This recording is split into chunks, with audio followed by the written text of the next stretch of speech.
کہ ان 3 دنوں میں اللہ تعالیٰ کو قربانی سے زیادہ کوئی عمل محبوب نہیں. تو اس لیے جو عمل سب سے اچھا ہے، جو خدا کے یہاں سب سے زیادہ قیمتی ہے، اس کی فکر کرنی چاہیے. ہمارے بہت سارے بھائی یہ کہتے ہیں کہ ہمارے ذمہ تو قرض ہے.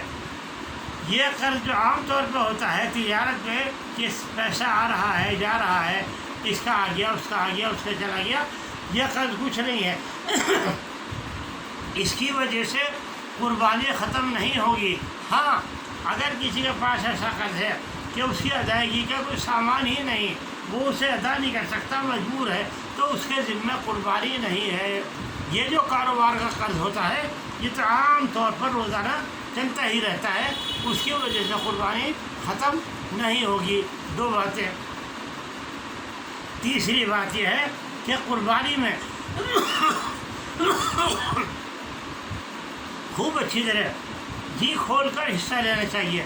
میرے بھائیوں، ہم لوگ شادیوں میں کتنا پیسہ برباد کرتے ہیں، ہم الیکشن میں کتنا پیسہ کھوتے ہیں، ہم مقدمہ بازی میں کتنے پیسے ضائع کرتے ہیں.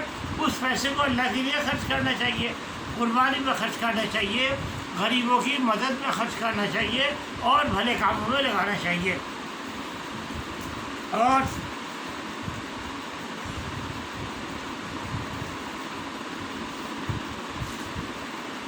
جس پر قربانی ہے اس کے لیے ایک بات اور ضروری ہے. ہمارے بہت سارے بھائی یہ کرتے ہیں کہ جی ہم نے اپنے والد کی طرف سے حصہ لے لیا، ہم نے فلاں کی طرف سے حصہ لے لیا. یہ حصہ لینا چاہیے، مگر پہلے اپنا حصہ الگ کرو. اپنا حصہ پہلے الگ کر کے پھر دوسرے کسی کی طرف سے آپ حصہ لیں. اگر آپ پر قربانی واجب تھی اور آپ نے اپنا الگ حصہ پہلے نہیں لیا تو قربانی ادا نہیں ہوئی. اگر قربانی واجب ہے تو پہلے اپنا حصہ لیجئے اور پھر دوسروں کی طرف سے قربانی کیجئے. اسی طریقے سے قربانی کا جو گوشت ہے اور اس کی کھال ہے، چمڑا ہے، جو بھی کچھ ہے، اس سب کو احتیاط سے رکھنا چاہیے. اس کو سڑکوں پر ڈالنا، راستوں میں قربانی کرنا اور دوسروں کو تکلیف پہنچانا ٹھیک نہیں ہے.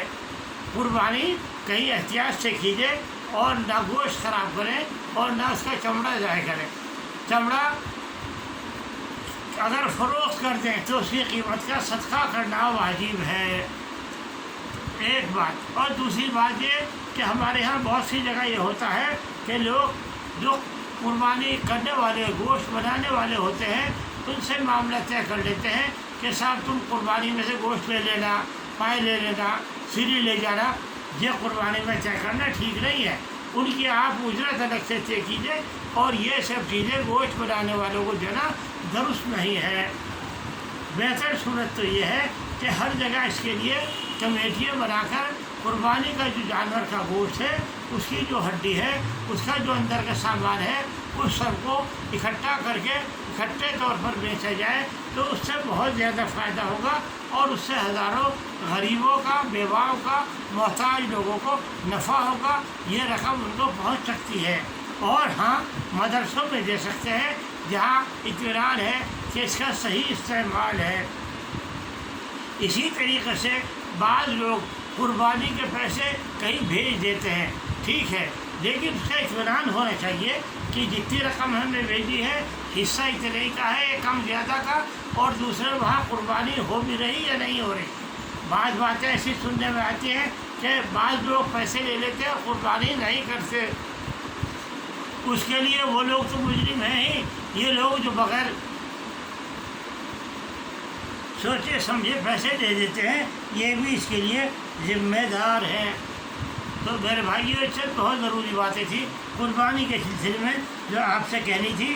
ان سب کا خیال رکھیے کہ قربانی کا راستوں پر نہ کیجیے، صفائی سے کیجیے. صفائی کا بہت زیادہ خیال رکھیے. گوشت سڑکوں پر نہ پھینکیے، چمڑا گندگی کھلے میں نہ لے جائیے. یہ آپ کی ذمہ داری ہے، اس کو کیجیے، لیکن نہ کسی مسلمان کو، نہ کسی اور کو زحمت اور تکلیف نہ ہو. یہ بھی آپ کی ذمہ داری ہے. اللہ تعالیٰ ہمیں اور آپ کو اس کی سمجھ عطا فرمائے اور اس پر عمل کرنے کی توفیق دے. وآخر دعوانا الحمدللہ رب العالمین وصلی اللہ علیہ خیر خلقہ سیدنا مولانا محمد وعلیہ وسلم.